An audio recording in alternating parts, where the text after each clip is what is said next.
Yep, and welcome back to Talking Knicks. We had a bye week. Well, and the Knicks played like they had a bye week, but they did not. We're going to catch up on a couple weeks of Knick action. I'm here joined by the brothers, Poon, Greg, and Kenny. We're going to talk some big topics, some scope stuff, Moutier, Frank, Mitchell Robinson, Luke Cornett, probably not a lot, but hey, guys, I am happy to be talking Knicks, so let's talk Knicks. Bum, bum, bum, bum, bum, bum, bum, bum, bum.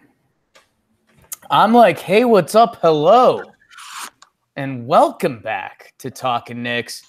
I am Jake Storielli. As mentioned, I am joined by the brothers, Greg and Ken Poon. Greggy P in the Power of Three. How you doing, man? What have you been up to? I've been at work for the last month. That's about it. I don't even watch the Knicks play anymore. I'm just gonna improv this. You just been working. Yeah. Some guy had a baby, so he went on paternity leave for a week and a half, and they just put me in charge. I'm not qualified, but they, Am I happy for you? Am I sad for you? Should we be mad at that guy for having a baby? no, he's all right. But I'll probably get fired a week or two, and then I'll be free to talk Knicks more often. All right. An early Merry Christmas. Kenny Poon, how you doing? Jake. I'm doing well. Had a solid weekend. Went out and played some basketball yesterday. Probably better than the Knicks, if I had to guess. Okay. And that was the first time we got out in the court in a while. Greg was there. Co-host Tom was there as well. Not here tonight. Sketchy stuff, but had a good time. Good weekend overall. What was right in your game? Did you have the 3-point shot? Were you getting to the 10? So there was a couple games when I was hitting my shot, and then like towards the end, as we got tired, nothing was going. But really, it was just good to get out there and get the legs stretched. I'll say that I showed up about 45 minutes late, and I don't think I saw Kenny make a shot. So Wow. I can't verify that he was hitting early. Ken? Well, I was. Trust me. That holds up in the court of law. I'll believe it. None of you were there. Greg wasn't there. No one can say anything. If Tom were here, he'd back me up. Did you bust out the Rondo fake around the back pass into the layup? So that's a Ken Poon specialty. Yeah, I think you just said that because you wanted to make me angry. Because I have been doing that since middle school, and people were giving credit to Rajon Rondo as inventing that move. I'm like, I'm pretty sure this is just a move that people do, and I've been doing it since before Rajon Rondo. I've always hated that Rajon Rondo gets more credit than you. Yeah. Is that what you were gonna say, Greg? No, I was gonna say Rondo went to our middle school, so it makes it tough. That was the crazy part. Yeah. Well, enough about us balling. I was my apologies to the Talking Knicks faithful.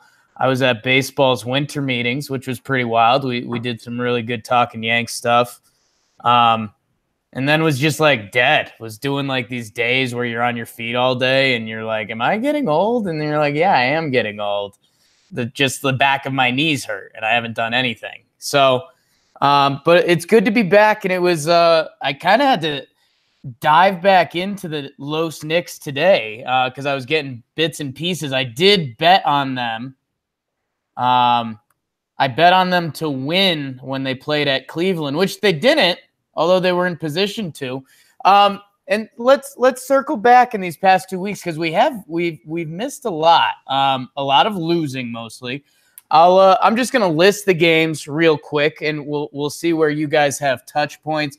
We lose to the Wizards at home. We lost at the Celtics. We lost at home versus Brooklyn, at home versus the Hornets, at the Cleveland Cavaliers. Then we won an overtime game at Charlotte. And then we lost last night or tonight when we're recording at the Pacers. A lot of losses there, Greg. That was the first thing you noticed. and we've got a lot of stuff to circle around. I mean, when that Wizards game, I think that was Courtney Lee's first game back where he blew the layup, which would have been a crazy comeback. Yeah. I was laughing, remembering that. Goodbye, Ron Baker. I don't know, Greg. In these games, does anything jump out that you feel like you need to get off your chest? And they lost in all kinds of ways. They lost that Wizards game. They were losing by like 10 with like a minute and a half left. So you were like ready to give up. And then they just made a crazy comeback. And then John Wall just hit a three to knock them out of their misery. Celtics just killed Brooklyn. Pretty natural loss there. Hornets natural loss. Cavs close game, loss. Hornets game fun win. Yeah, not a lot jumps out at me. Good to have Courtney Lee back. But it's a tough time right now. Honestly, I didn't realize that things were as bad as they were until you sent me the list of what's happened in the last 2 weeks, and I saw one win and 6 losses. Yeah, and that I mean, we are going back now. That Wizards game almost was insane. That was nuts. That Courtney Lee missed layup. You're like, oh, this probably isn't going to mean anything, and then you're like, oh, damn. And they even played great defense on that last John Wall dagger 3 because you got a contested John Wall 3 from like 32 feet, and he drains it, and that was it. But you're right, and we've got a lot of topics in our knick-knack section. Still stoked about that name. Where we're gonna run through it. But Kenny Poon, and anything from any of these games that jumps out to you, you feel like you got to talk about? No, not really. I think we're gonna touch on a lot of these points later on. There was some players who played pretty well during this stretch. There was a lot of things happening kind of off the court that I'm sure we're gonna talk about. The one flip side to Greg's point about how bad a lot of these losses were is the Hornets win was a very exciting win where they came back from down something like 20. Yeah, it was 21 or something. That was good. Good comeback. That's why I didn't think things were so bad, because that one win was like, wow, what a win. And hey, if they could keep tricking us and doing that and get that high lottery pick, I'll take that. But yeah, on the road against a competitive Charlotte team, that was pretty wild. Knox had 20 in that game. He's been playing really solid. I think we just got to break into the topics, guys, because you're right. I mean, I don't think we want to deep dive into these games because I think it'll put us in a bad place.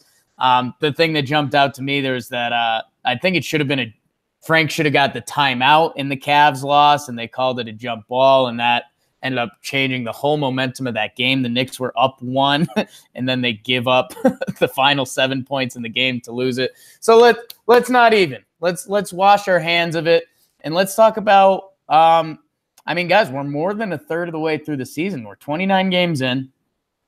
So we can look at things in that scope or the past 2 weeks. I think the first thing we need to do, and I don't know, Greg, I know he's one of your favorite players all time, but rest in peace, Ron Baker. Goodbye, sweet prince. Thank you for your service, Ron Baker. I mean, hate to see him go, but love to watch him leave. That's what it is. I mean, he was unfit for the team. I mean, we got loaded in the backcourt. Maybe he could be the end of a bench guy on some other team that's worse than the Knicks. I don't know. It's tough. And I know Greg has said this before. It's like, it's not that we dislike Ron Baker. It's that, like, I don't know what value he adds to this team. And there were a lot of people who were much higher on him than they should have been, which isn't his fault. But at the same time, it kind of annoyed me. So like I said, thanks for coming out, Ron Baker. Appreciate your heart. Appreciate your hustle. Good luck in the future. Yeah, and that last roster spot, man, I mean, for this team, you'd love to see it go a couple different ways, whether it's, a rookie trying to push it and earn their keep, or heck, even a veteran to keep some of these young guys in line. I mean, Ron Baker was just kind of living the dream, baby. Yeah. And I think Greg kind of hit the nail on the head. Is we have way too many guys in the backcourt, and especially with Courtney Lee back now, like there just wasn't any room for him. I know a lot of people were saying maybe they cut Kornet. Kornet is at the very least a big body, and we saw this week Mitchell Robinson got hurt, and Kornet got some minutes and played pretty well. And they just don't have enough depth in the front court to cut Kornet. Yeah, and goodbye, Ron. Best of luck. Best of luck to you, I guess.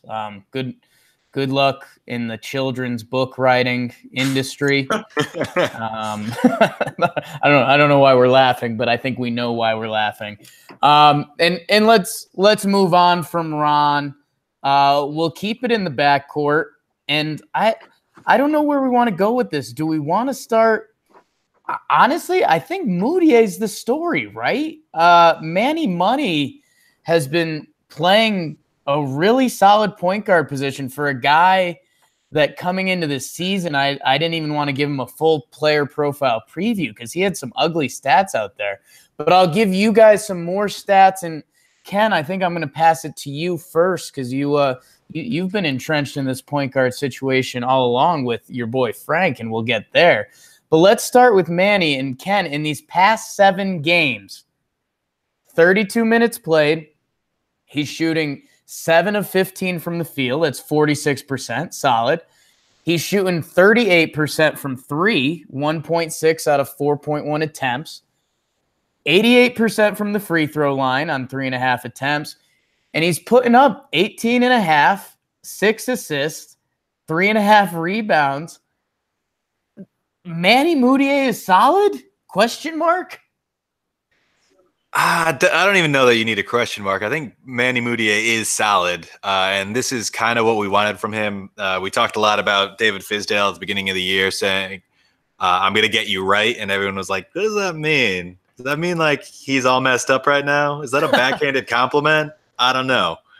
But we've seen it this year that, he's become a solid point guard.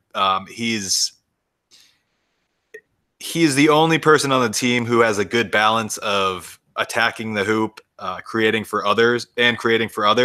And I'm sure Tom would have some stats to back that up. I think he might have written an article about it a few weeks ago. But it's good to see. That being said, I don't know where he fits in our future. Like, I think he's best served on a good team to be a backup point guard, maybe a secondary ball handler in some lineups. So we'll see what happens. I know Tom and I had a conversation thinking, like, do they want to sell high on him right now? If they do, what could they even get for him? It's tough to say. Yeah. Greggy, you want to talk about Manny Money a little bit? Yeah, Manny's been hooping. He's been the featured player on the team pretty much.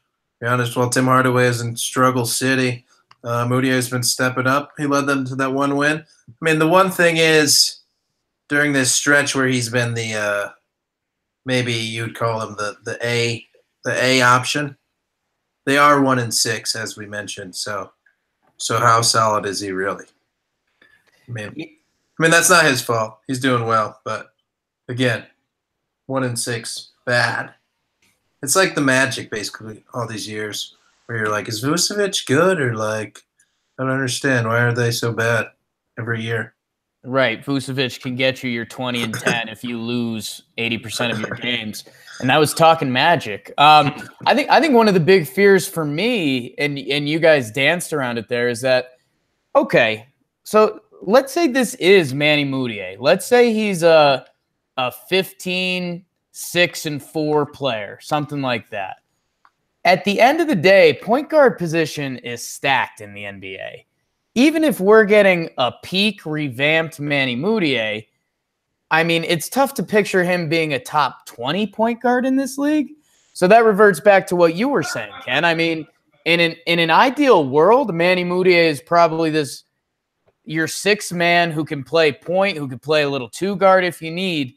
I guess my concern is how do the Knicks view that going forward? Or is like what you said, is it just a sell now? Like, hey, Fizdale fixed him. Mudiay can shoot solid within 10 feet. Or what's the game plan? What do you want the game plan to be? Yeah, and that's a good question because the issue the Knicks find themselves in is they want to bring in a big name free agent, and you wonder if Mudiay is playing himself out of a price range that you would be comfortable paying him, just because like he's playing really well, and I don't know that they see him as the point guard of the future. So that being said, he is the only guy on the team who can pass it right now, which is a positive. And, you know, maybe if they strike out with everyone else, they just give him some money to play point guard for a little while. But it's hard to say at this point. Yeah, and again, we've said before it might take an asset to get rid of Courtney Lee. So if we think that Mudiay is on his way out of town anyway because we won't be able to afford him with our cap space, then maybe you tell a team, hey, we'll give you Mudiay if you take Courtney Lee, and then they'd say, hey, that's a pretty good deal for us because we would like Courtney Lee. He's just a little costly, but because you could give us something good too, then here's $16 million of expiring contracts. Yeah, we're sneaking up into trade machine season, and that's going to be interesting because I'm picturing these Cavalier teams from the past couple years when they were competing to win the title, and you'd look at some of the guys they were playing, and you'd say, "Holy smokes!" If the Knicks could do something like that, you tag on Mudiay to Courtney Lee. I mean, you could add 2 serviceable players to a team's backcourt, which that'll be interesting. I'm excited to dive into the trade machine. Not yet. I think that's an after Christmas thing. Maybe.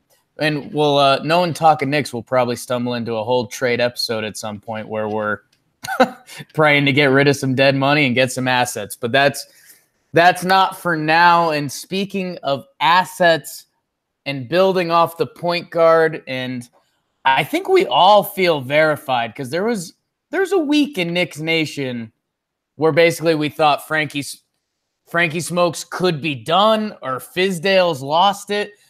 We all kind of stayed calm, and we're like, Fizdale does this thing. He benches you for a few games. We saw it with Dame Dot. Frankie gets his 3 DMPs. He comes back. He plays 15 minutes against Brooklyn with just a solid line. 7 points, 3 assists. He was in the mix. Then he comes back against Charlotte. He puts up an 18 spot, 16 against Cleveland. Kenny, your boy. He's back. He looked, I don't know, he looked solid. Again, we were talking about aggression a lot with Frank. Back-to-back games, he has 11 shots and 13 shots. We like that.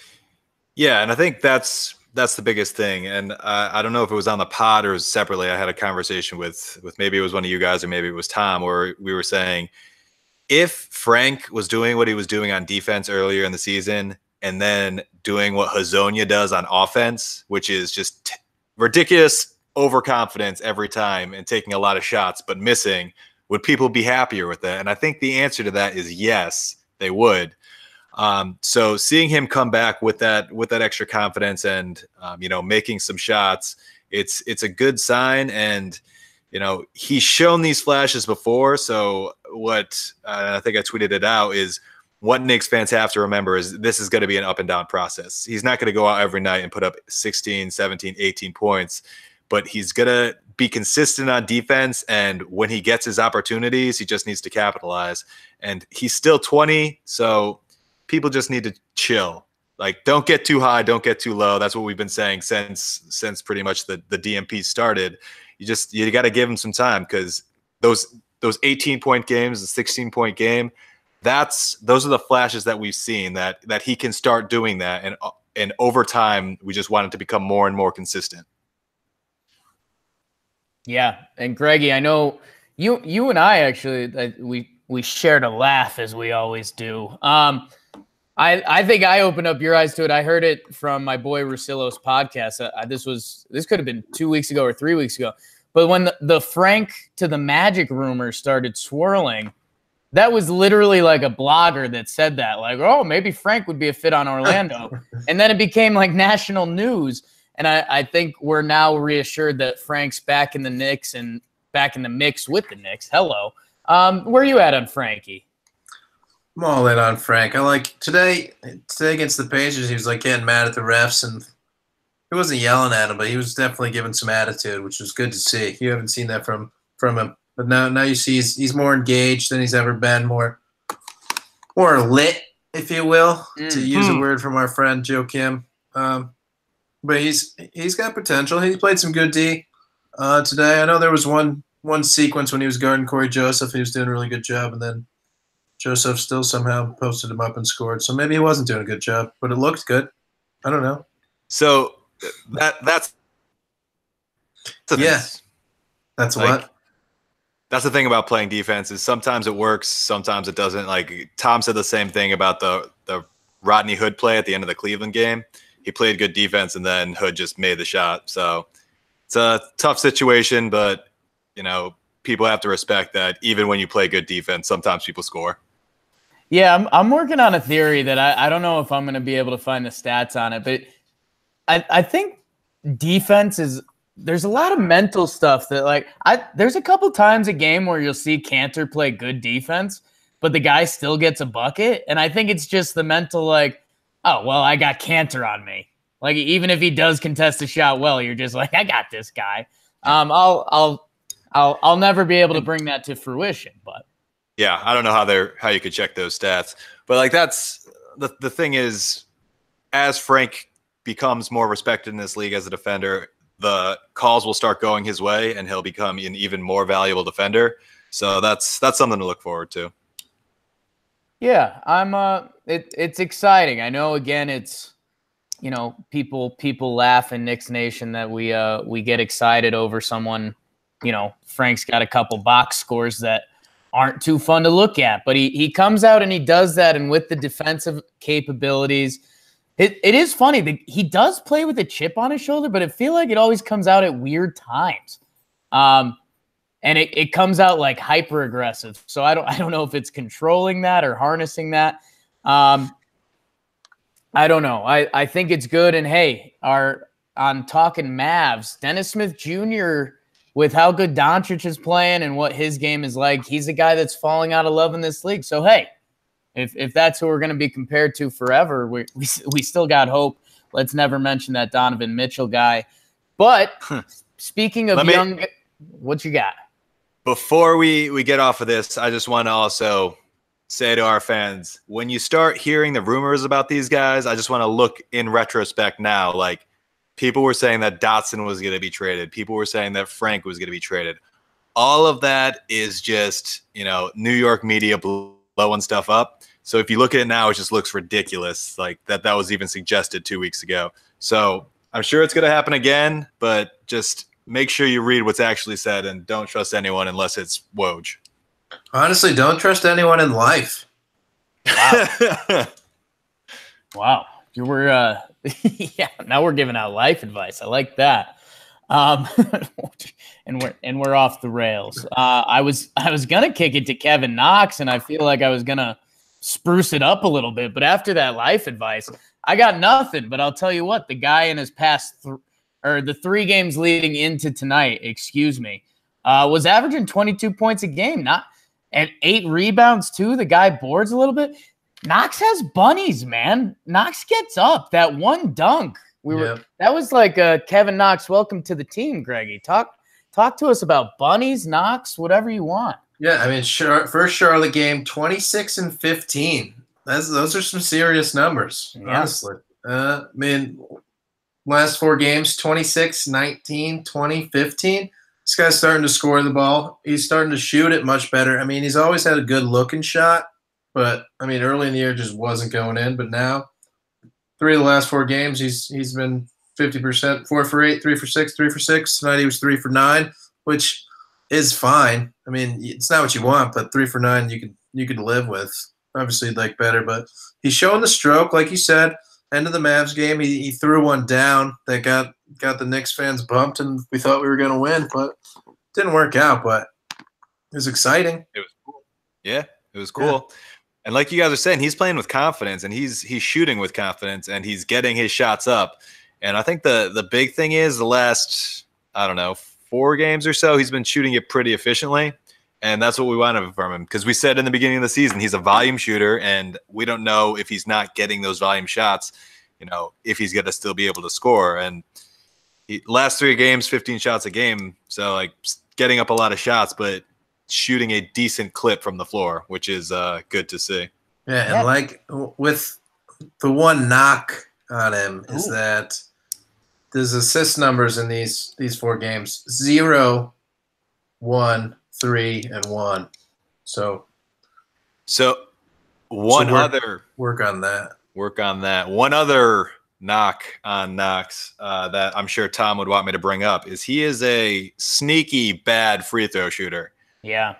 So going back to the games, 0 for 2 tonight, 3 for 6 last game. He had 2 games where it was 2 for 2. And then before that, it was 1 for 3, 1 for 2, 2 for 4. So not a great look for a guy who's been shooting it pretty well to not be able to knock down free throws at a reasonable clip.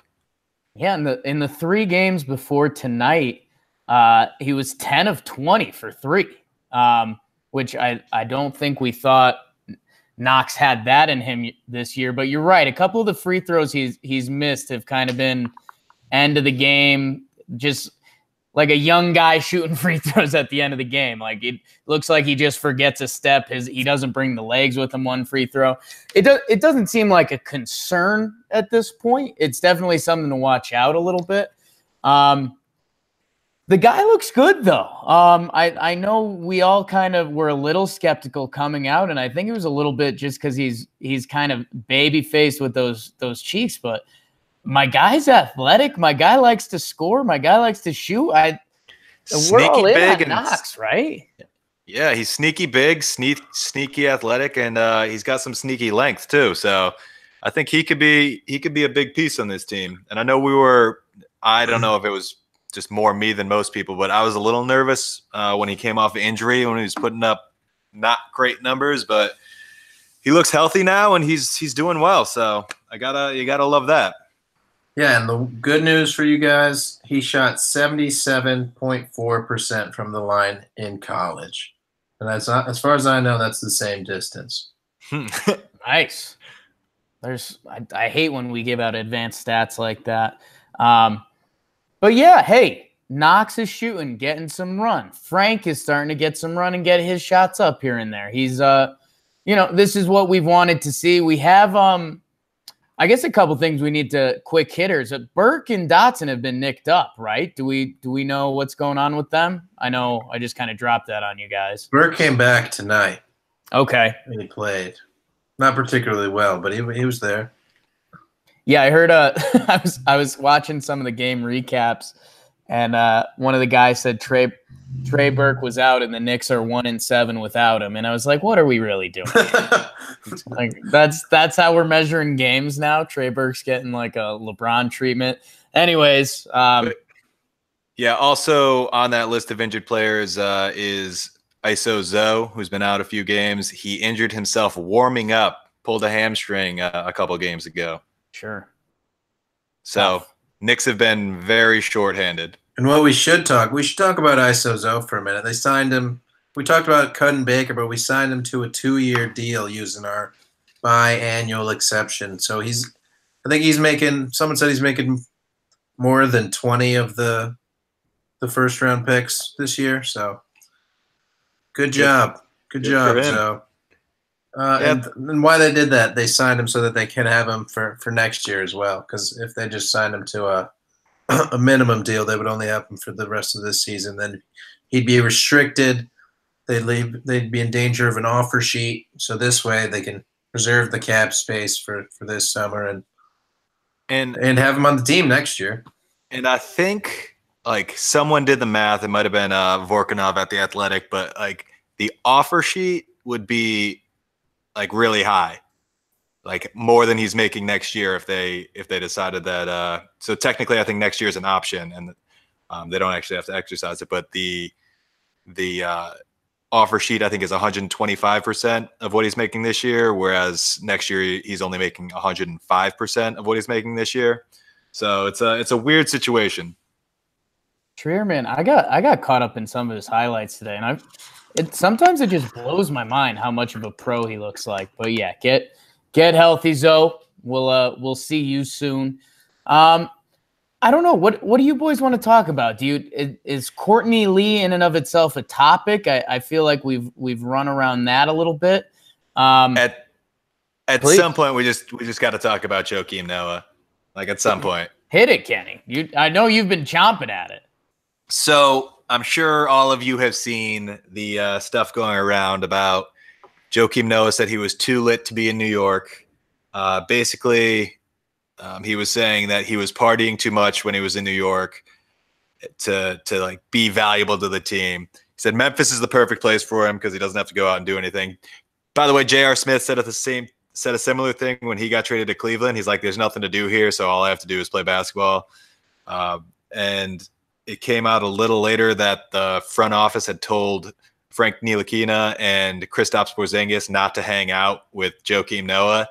And the reason this is interesting is because there's been so many people, Jake being one of them, who were like, this guy, regardless of what he gives you on the floor, is a locker room presence. He's a guy that's going to like teach these young guys how to do it. And I had somewhat bought into that as well because it made sense. He played for a good Chicago Bulls team and it was known for being a leader on that team. And then it turns out that it's the exact opposite case. And like you look back when I think Greg was questioning why they cut him preseason rather than just letting him sit on the bench and then cutting him next year and having it be a smaller amount of the cap space. And it turns out it's because like he's an actual bad influence on the rest of the team, which is kind of has to be vindicating a little bit for the front office. Yeah, that's insane, by the way. Like what are we really doing here? And I mean, Noah's not a young guy. Noah's 33. When he signed with the Knicks, he was 31. So like, dude, you're still partying at that rate. I mean, I guess bless your heart, but yeah, and he's getting 15 minutes per night for the Grizzlies and just doing like Joakim stuff. But yeah, I will say that I don't think it was just because he was too lit why he was bad. The year before the Knicks signed him to that 4-year, $72 million deal, he played 29 games and averaged 4.3 points per game, which, as we all know, that's how you earn the big bucks. Brutal. That's how Ron Baker got there too, right? Hey, I've got a good spin. I've got a good spin on all that. Kevin Knox, NBA draft, wears the Fortnite jacket. Kind of a young guy loser. I like that. Maybe we need more of that in New York. Because apparently the partying is just killing Joakim Noah and Ron Baker's careers. I might have made up the last part there. But I don't know. Play video games and basketball. I can get down with that, Noxie. I bet Ron Baker's fun to party with. Yeah, Ron was lining up dudes on Instagram again, so I know we like that. Yeah, love that. He's the best. I don't want to end here because I think we're going to come down a little bit. Timmy Limmy Jimmy is he's coming back to earth a little bit. My boy who I was trying to make an all-star campaign for, apparently when you're the inefficient shooter on a team that doesn't win basketball games, you don't get a lot of all-star game love. I mean, have you guys seen anything? The guy's still racking up 20-point games, which is good, but that shooting percentage is still under 40%, which, I mean, that's a no good, as they say in the biz.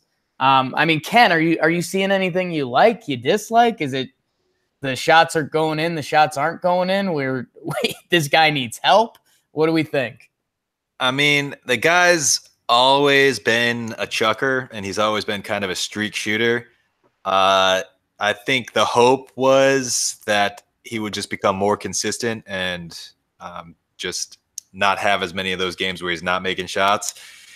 It's a tough spot that he got pushed into where now he is the main focal point of the offense. And so he's still getting his shots up. It's just usually against a better defender than he should be going against and not always taking great shots. I know he's been taking a lot of kind of pull-up threes and a lot of just in traffic difficult shots, whereas in an ideal situation, I think he would be taking more normal shots and being set up a little more by a point guard who was better at creating for others, but he's not in that situation. So guys got to chuck. Respect. Yeah, and I mean, while the Knicks have a bunch of people who can score, they don't have a bunch of people who can pass. So that's Yeah. what makes it tough for a guy like. That's what makes it tough for everybody on the team, to be honest. Yeah, because it makes it you're less efficient. I think catch and shoot is usually you're better at shooting catch and shoot than off the dribble, and most of the guys in the Knicks are guys who are kind of being, whether it's because that's how they play or because that's just the situation that they're in, they're being forced to take a lot of difficult pull-up jump shots, in difficult situations. Yeah, you got guys. Nobody really needs to be doubled. Some guys like Frank don't even need to be guarded. Oh, So makes it tough for some other people. But most people on the team can get their own. You got Trey Burke, ISO Zoe, Timmy. They can all do their own thing, but then you have them all playing together, and it's terrible. Yeah, I guess I liked what Ken said there. We do have to hold off some judgment because he kind of has been thrust into this. Yeah, yeah. I mean, but at the same time, I will say something that's tough is like, I'm looking at some of these game logs, a 6 for 13 night from 3, 4 for 9, 3 from 8. And then surrounding those games is an 0 for 6 and an 0 for 5. So the consistency, you do want to see more of that. I guess we do want to withhold some of that judgment till he's got some of these guys. I mean, and I will say this around the league a little bit. You guys know I'm a big Ryan Russillo fan, and sometimes to listen to him, I have to listen to Bill Simmons, which is fine. But there's just when I hear them compare Golden State to the 09, the 07 Celtics, I'm like, please stop. But Tim's getting respect around the league. Like the guy goes out there and balls, and he can have a big night. And I think that's going to be part of it. We'll see how that ties into free agency and anything. I don't know. I don't want to say kind of bring some of the knickknacks that we have listed. I'll pass it off to you, Greg, if you want to mention any of these things. I mean, Courtney Lee. I have Courtney Lee, Luke Cornett. What I don't have listed, I know Kenny mentioned some zone defense, which we can talk about that. Now we're talking sexy stuff when I bring up zone defense. But I don't know. What does any of that jump off to you, Greg? Nope. I mean, Courtney Lee just gotta get back in shape. He went down to the D League for a little bit. G League. All right, he went back down to the G League for a little bit. Per his request, he said, got to get his feet back under him. So that's good. That's very noble of him. So he's a good guy. I mean, it'll be good to see him get back in game shape. Hopefully, he builds up enough value that you can attach him to something. I mean, he, obviously, you're worried more about his contract than about him as a basketball player. So you want to see him do well, so he can go somewhere else. And I'm sure he'd appreciate going to a contender himself. So I don't think he would complain. Yeah, and we like Courtney Lee. We just he doesn't have a spot on this team in the future. So, I think it's best for everyone if we can find a spot where we can move him to a contender and put him in a better situation, have the team in a better situation. Yeah, we like Courtney Lee. He's one of our better players. If we wanted to try our hardest to win, he would play a lot. But I don't know that is what we want. Yeah, I wonder because he is a veteran presence, and we just talked about how not veteran presence Joakim Noah was.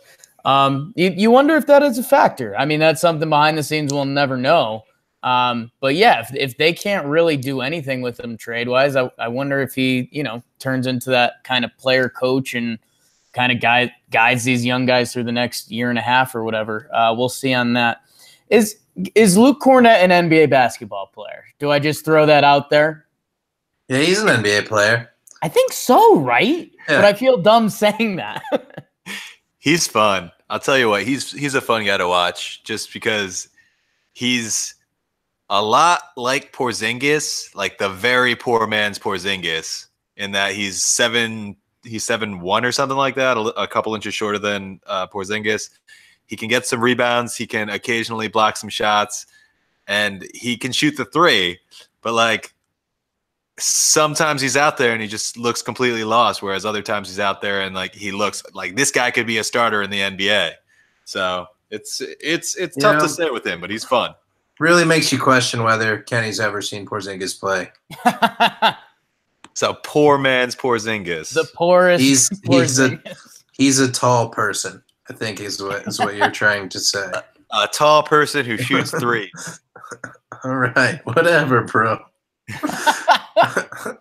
No, Kornet's a fun guy to watch. He's fun because he's not shy. He fires away from three when he gets it. So that's good to watch. He anchored the team in the center position. I in that Hornets game. I came back from work, and it was like a 2-point game in the fourth quarter with not much time left, and Kornet was just playing center, and I was just confused. I was like, what's going on right now?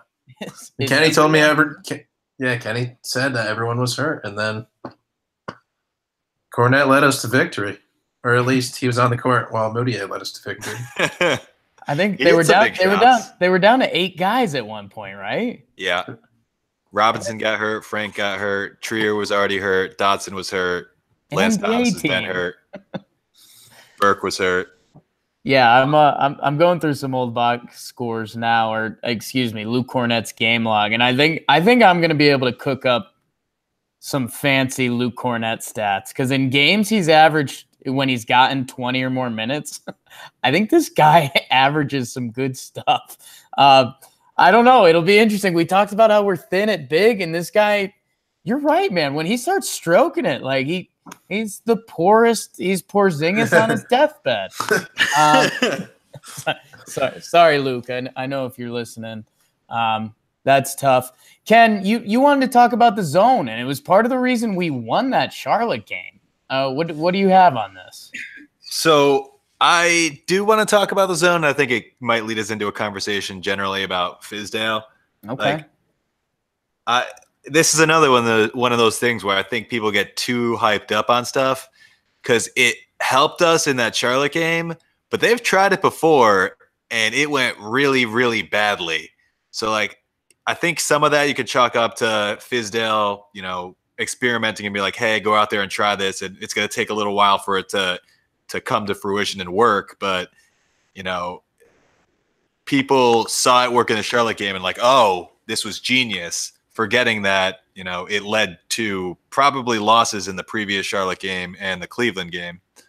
So, like, hold your horses, understand that maybe we have something there, maybe we don't, but it's too early to make that decision.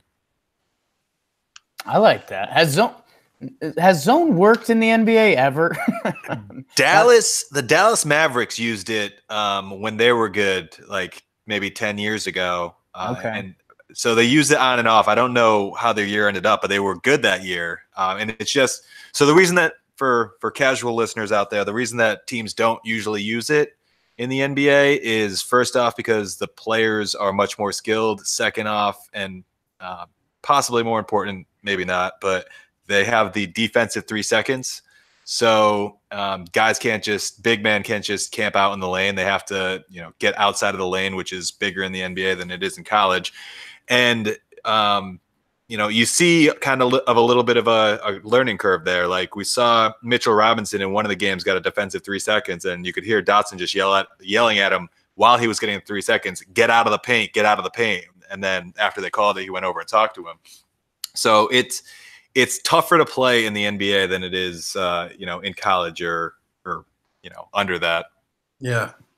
And like you said, lane is wider, but free throw line's the same distance, like I said earlier. Yeah. But, yeah.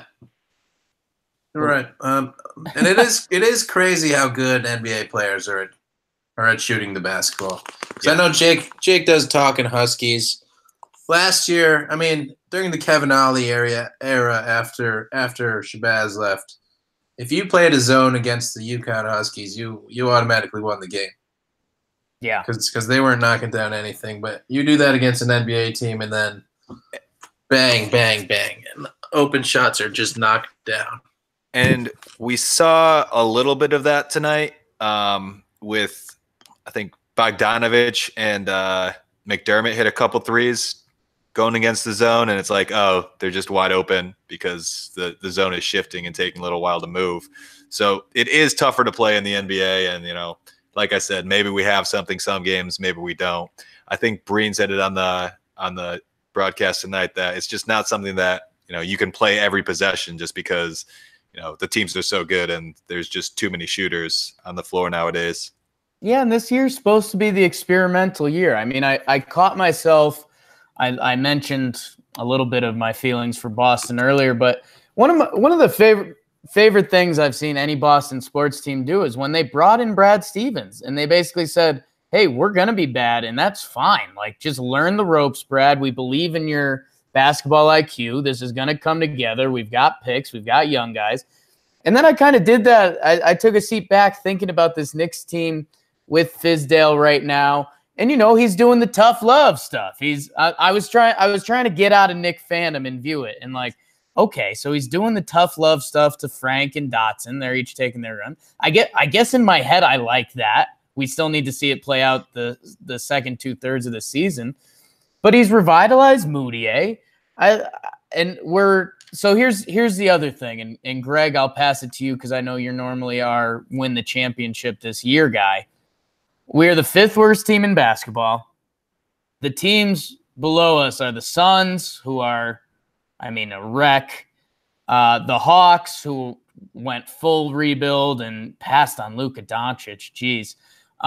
The defending NBA Eastern Conference champion Cavaliers, who now that Tristan Thompson's out, they're just in a tough spot. The Nets kind of ran away from us. They've won 5 in a row. Maybe they come back. But the other team is the Bulls, who are a complete disaster. Their players are running amok right now. So I don't know. I guess a third of the way in, and if you want to get heavy, you can. What is this? Are we okay with Fizdale and testing zone and benching these young guys sometimes? Are we like, okay, this third of the season was fun, like don't screw around with Frank anymore, right, bud? Like we need to see this guy play. What do you think, Greg? I think we're 6 games back of the 8 seed. Oh no. And then all you need to do to win the championship is make the playoffs. Then 8 seed over 1 seed has happened before. Dallas Mavericks. Dallas Mavericks were the 1 seed in that situation. Yeah. But Davis and the Warriors, right? Yep. We'll take what Fizz has been doing. We've been frustrated a little bit with the Frank benching, but it appears to have worked more or less in this small sample size of what we've seen since then. But he's come back with some attitude and he's ready to ball, which is good. I think the one thing that will make Fizz's job easier as this season goes on is that someone's getting traded. I don't know when, but it's got to be before the All-Star break. At some point, one or two of these backcourt guys are going to be gone, and then he'll be able to actually develop the people. He'll know who's going to be on the team next year. He'll have a better outlook of it, and so he could really, really test what he's going to do with these guys. So, it's a delicate balancing match because on the one hand, you want to develop your own guys, but you also got to play the guys that you want to trade in order to give them some value to make them tradable. So he's doing a good enough job for me. Yeah, and I'll start with one bad thing, and then I'll get into I think the good thing is, okay. And we talked about this before, like they just don't really have an offense. The Knicks don't have an offense. It's a lot of ISO, and I think there's been a little better passing lately, but it's still a lot of ISO Zoe, a lot of ISO Trey Burke, a lot of ISO Tim Hardaway Jr., and that's not an ideal situation. Sometimes it's throw the ball down to Enes Kanter and let him do his thing. And maybe when Greg's situation comes to fruition and a couple of those guys are gone, it makes it easier to try to build chemistry. But at some point this year, you want to build chemistry on the offense so people can have that foundation for next year. So that's my one concern with Fizdale. And I'll say with respect to, this 2-3 zone, it kind of gave me a new perspective on Fizz because I'm like, oh, yeah, he doesn't care at all. He's just going to do whatever he wants and figure out what he's got with his team. And a lot of what he's doing is just experimenting not too worried about winning games, just trying to figure out what he has. And I kind of respect that. Like Jake was saying, like give him some leash to figure things out. I just want, I get a little upset when he doesn't play those young guys, but it's worked a little bit. And maybe when there's not as much competition for minutes, that he'll go back to that, or he'll won't have to go back to that. But I think it's a good thing for him to be trying stuff out and figuring things out now, while there's no real pressure to win. So maybe the zone defense works. Maybe these some of these players pan out. Like the Moutier has gotten better, and Frank's looking a little bit better, and Dotson's looking a little bit better. So hopefully that all works out and they win the championship next year. Hopefully it all works out and they win the championship this year. That too. One thing I'll say is that I've seen too much Mario Hezonja. I saw him tonight. Also true. He was in a close game in the fourth quarter, at the beginning of the fourth quarter, but still the fourth quarter. And I mean, he just doesn't do it for me. I don't know. And that's go ahead. All right, that's another thing. It was another thing that bothered me when he wasn't playing Frank, is that he said the reason he was playing Hezonja was for his defense. And it's just like, Hezonja is not a great defender. And I know I talked to Tom about it, who watched some tape, and he said Hezonja had been playing. He'd had some good plays. He's had some terrible plays, but he had some good plays. And like, he's a very good communicator out on the floor.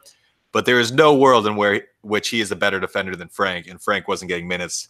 And so, looking back at the perspective after he went to the 2-3, it's like, oh, I think he's just trying to, offer some rationale for what he's doing, but really he's just experimenting and seeing what's going on. So like, I think I can, respect that a little more than him using that as an actual justification. Yeah. The biggest thing for me has been that Hezonja and Kanter are friends, from what I see on Instagram. So if that keeps Kanter happy, we're happy. I don't know. Do we want to drive Kanter not happy so he's out of town? How have we not mentioned him yet? Yeah. By the way, we're about 50 minutes in and no Kanter. So one thing about Hezonja, they spent their mid-level, most of their mid-level exception on him. So I mean, that's a little bit of an investment. So he was kind of like the marquee guy they brought in this summer. I mean, not saying much, but he was. So that's one of the reasons why you play him. But you look at the Chicago Bulls, and they said that Jabari Parker's out of the rotation now. So maybe something like that happens eventually. You cut your losses and you say, I mean, is there any chance that Mario Hezonja is going to be on this team next year? We doubt it, unless he's on the minimum contract. So we'll see if eventually they cut their losses. He's not terrible. He's just not good. I can't imagine him on the team next year. Yeah, that's tough. Yep, I'm still laughing that we haven't mentioned Kanter. I mean, he's just been doing just the same thing. Kanter things. 15 and 10 gets torched on defense. That was talking Kanter. Yeah, that's Kanter, and like that's why we're not talking about him, is because it's a little. I feel like it's going to be the same every episode. He's doing the same things, playing great defense, getting rebounds, not doing much on the defensive end. Yeah, amen. And I think my closing thought on the Fizdale stuff, and I just, in my head, I took a step back and I was like, hopefully in 2020, 2021, we come back to some big game, the Knicks win with the zone, and you come back and say, hey, December 2018, we were talking about they were testing out the zone against Charlotte. I don't know. Sometimes as a Knicks fan, you have to go to some deep places to enjoy what you're watching out there. And speaking about what we're watching out there, we've got 3 coming up this week, boys. Against, you won't say this a lot, 2 of the games are against teams that are worse than us. We are home versus Phoenix. We are at the Illadelph, and we are home versus Hotlanta. Man, I forget when I caught part of an Atlanta game this week. Again, maybe a little too much into my life. Dude, watching Vince Carter still do it is awesome. by the way. But do we want to win these games? If we end up losing to Phoenix and Atlanta, now we're in like the top 3 of the lottery. So I don't know. Greg, give me the championship talk. Ken, bring me down to earth. Man, I think you gotta win the games that you can. Otherwise, you're just getting everybody demoralized. I'm sure, especially me. I would be demoralized if we lost. If we went 0-3 this week. Like I said, when you sent me the last 2 week schedule, I didn't realize that there were 6 losses out of the 7 games. I didn't know that's what was going on. So I'm sure in the locker room they're very well aware that that's what's happening. So you need some wins to keep morale alive. And I mean, the Suns are bad, Hawks are bad. Let's go get a couple W's. At least one you need. Yeah. Yeah, and I agree with all that. Like we talk about it a lot that these games count towards the draft lottery too, but it is important for these young guys to get some wins and to build some confidence. That being said, early in the season, I think it was their whole thing that they would lose to bad teams and then play really close and well against good teams. So maybe they do that, and you know what? I'm going to take that. They're going to beat Philly and lose the other 2 games. How do you like that? Love that, Ken. Love that. That's right. Don't see it happening. Yeah, I don't know, man. It's again, every game is touch and go. Like it's a crazy world being a Knicks fan. Like I would easily take all these losses for Frank or Knox to have like a first 30-point game, something like that.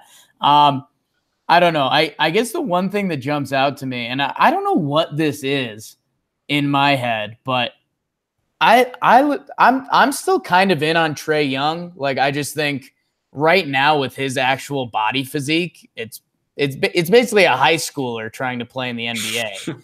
I think he's very skilled. I think it's going to take time, but I think he's going to be good eventually.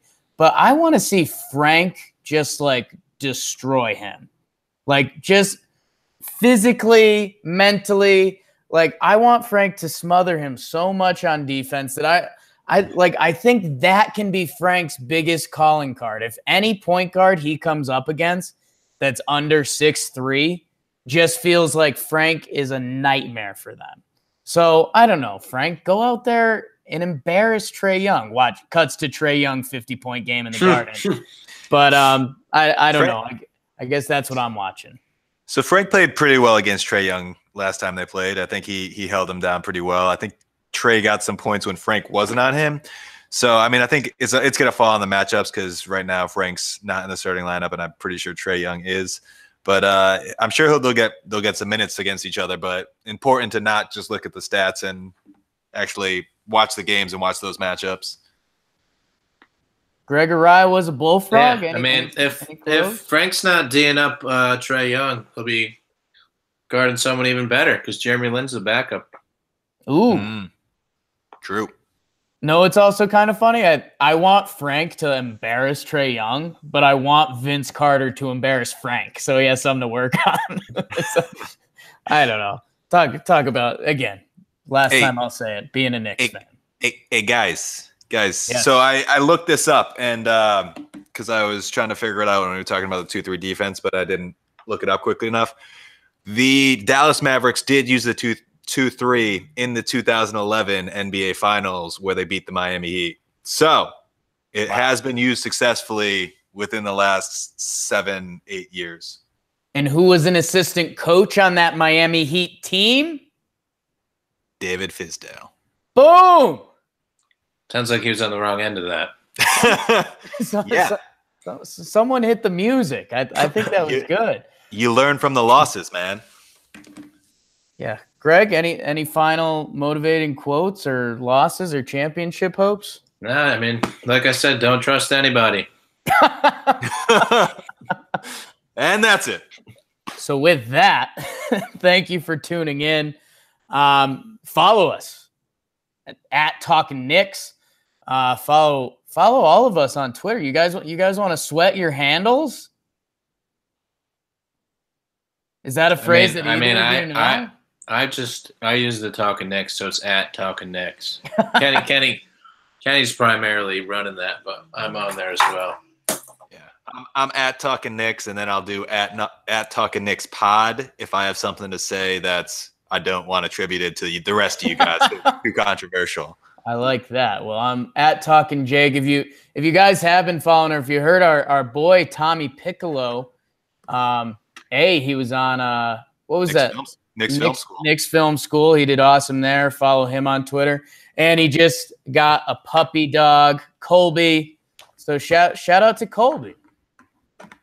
And I think that's it. So for Gregory, Kenneth, and myself, Talking Knicks, we're back, baby. It's going to be an exciting month or two with trade deadline and seeing how the rest of the season follows up. Hopefully you guys follow up with us. Thank you for listening. Let's go Knicks. Knicks take.